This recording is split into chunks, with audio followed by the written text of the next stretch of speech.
Selamat siang, Nana. Ada cerita menarik apa dari sana yang bisa Anda sampaikan pada kita? Ya, selamat siang Mario dan juga saudara. Saat ini kami melaporkan langsung dari depan Gedung Juang, Sulawesi Tengah. Nah, untuk cerita Nusantara sendiri, kami memiliki dua sorotan informasi menarik untuk Anda. Langsung saja kita ke informasi yang pertama.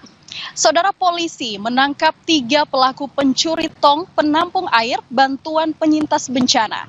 Masing-masing berperan sebagai pelaku pencurian, penjual, dan penadah.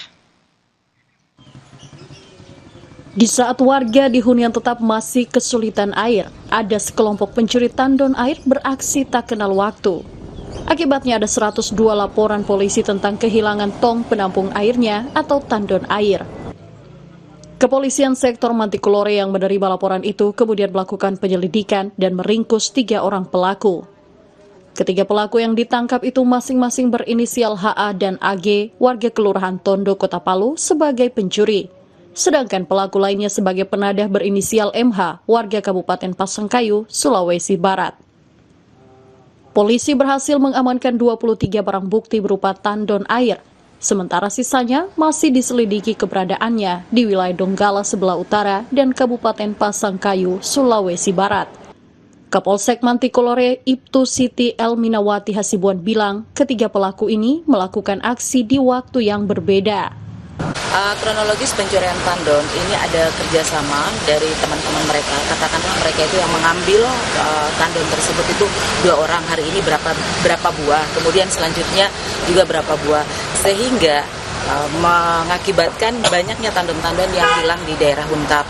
Nah, kemudian kami melakukan penyelidikan dan penyidikan. Alhamdulillah kami bisa mempetakan bahwa tandon ini diambil oleh mereka-mereka yang rasa memilikinya begitu tinggi, menurut saya seperti itu, sehingga mereka sampai dijual ke yang tadi di Pantai Barat, ya, kemudian ada juga di Sulbar. Pelaku yakni HA dan AG terjerat pasal 363 Kitab Undang-Undang Hukum Pidana tentang pencurian dengan pemberatan, sedangkan MH terjerat pasal 480 Kitab Undang-Undang Hukum Pidana tentang penadahan. Aldrim Talara, Kompas TV, Palu, Sulawesi Tengah. Saudara, warga mulai berjualan pernak-pernik memanfaatkan momen perayaan Maulid Nabi Muhammad. Pedagang memanfaatkan kawasan wisata religi di Palu yang ramai dikunjungi warga. Perayaan Maulid Nabi Muhammad membawa berkah tersendiri bagi warga Kota Palu yang tinggal di kawasan religi Jalan Sis Al-Jufri Palu. Di lokasi itu berjejer pedagang pernak-pernik khas Maulid seperti pohon maulid dan aneka hiasan lainnya. Sebagian besar bahannya dipesan dari luar Kota Palu, kemudian dirakit kembali hingga jadi aneka pohon maulid dengan berbagai model dan ukuran. Sejak sepekan terakhir, usaha jual pohon maulid di kawasan wisata religi Jalan Sis Al-Jufri Palu mulai ramai dikunjungi warga. Mereka bukan hanya warga Palu, tapi bahkan datang dari luar kota seperti Kabupaten Sigi dan Donggala.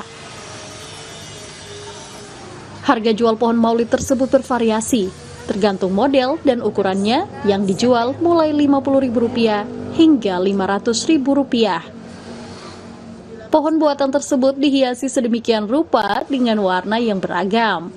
Selain pohon maulid, juga dijajakan pernak-pernik perayaan Maulid Nabi Muhammad. Ini kertasnya dari Bali ya Pak, baru kita buat di sini. Terus harga jualnya itu dari berapa sampai berapa? Dari 50-an sampai 500-an. Nah, itu tergantung ukuran atau tergantung apa? Ya, tergantung ukurannya sih, dari yang kecil sampai yang besar. Nah, kalau yang besar seperti ini? Dia ini 425. Penjualan pohon maulid dan pernak-pernik tersebut diperkirakan masih meningkat hingga menjelang puncak perayaan Maulid Nabi Muhammad SAW 16 September mendatang. Aldrim Talara, Kompas TV, Palu, Sulawesi Tengah.